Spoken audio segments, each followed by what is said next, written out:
నగర్ సాయిబాబా ఆలయ సమీపంలో పట్టణ ముదిరాజ్ సంఘ ఆధ్వర్యంలో జెండా పండుగ నిర్వహించారు. ఈ ఉగాది పండుగ నుంచి గ్రామాన ముదిరాజ్ జెండా ఎగరవేయాలన్న సంకల్పంతో ఈ కార్యక్రమం నిర్వహించినట్లుగా సంఘం నాయకులు తెలిపారు. గతంలో కామారెడ్డి జిల్లాలో నిర్వహించిన ఈ కార్యక్రమం ద్వారా 70 గ్రామ పంచాయతీలను కైవసం చేసుకున్నట్లుగా గుర్తు చేశారు. రానున్న మున్సిపల్ ఎన్నికల్లో ఆదిలాబాద్లో 5 నుండి 10 వార్డుల్లో ముజరాదు కులస్తులు పోటీ చేసేలా కార్యాచరణ జరగాలన్నారు. అందుకు ప్రతి వార్డులో జెండాలను ఆవిష్కరించాలని పిలుపునిచ్చారు.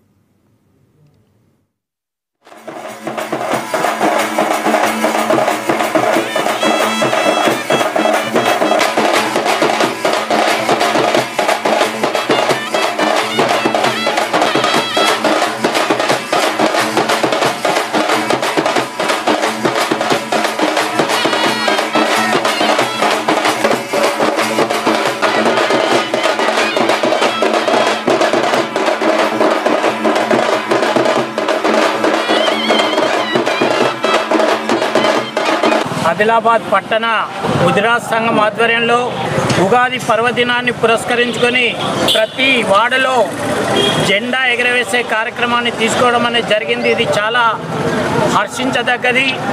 గతంలో కామారెడ్డి జిల్లాలో ఇదే విధంగా అన్ని గ్రామాల్లో ఎగరవేసి 70 గ్రామ పంచాయతీలని కైవసం చేసుకోవడం అనేది జరిగింది. మరి అదే తరహాలో ఆదిలాబాద్ పట్టణంలో కూడా రాబోయే రోజుల్లో 5 నుంచి 10 వార్డులలో తప్పకుండా ముదిరాజులు పోటీ చేసే విధంగా ఈ జెండా ఆవిష్కరణ కార్యక్రమాలు ఉపయోగపడతాయని నేను భావిస్తున్నాను. ఇప్పటికే రాష్ట్ర రాజకీయాలన్నీ కూడా ఇలా ముదిరాజుల వైపు చూస్తున్నాయి. ముఖ్యంగా ఒక నాయకుడిని రాష్ట్ర అధ్యక్షుని చేసేందుకు, ఒక ఎమ్మెల్యేని మినిస్టర్ చేసేందుకు ఇలా రాష్ట్ర ప్రభుత్వం పూర్తి స్థాయిలో నిమగ్నమై ఉన్న నేపథ్యంలో ఆదిలాబాద్ పట్టణంలో జెండా ఆవిష్కరణ కార్యక్రమాలన్నిటి చాలా సంతోషదగ్గ విషయము. ఈరోజు శాంతినగర్లో ఇక్కడ మన వార్డు కౌన్సిలర్గా గెలిచారు. గతంలో ఇప్పుడు కోఆప్షన్ సభ్యులుగా ఉన్న ఈ సందర్భంలో శాంతినగర్ అంటే సాయిబాబా మందిరానికి నడిబొడ్డున ఇక్కడ జెండా ఎగరవేయడం అనేది చాలా హర్షించదగ్గ విషయం.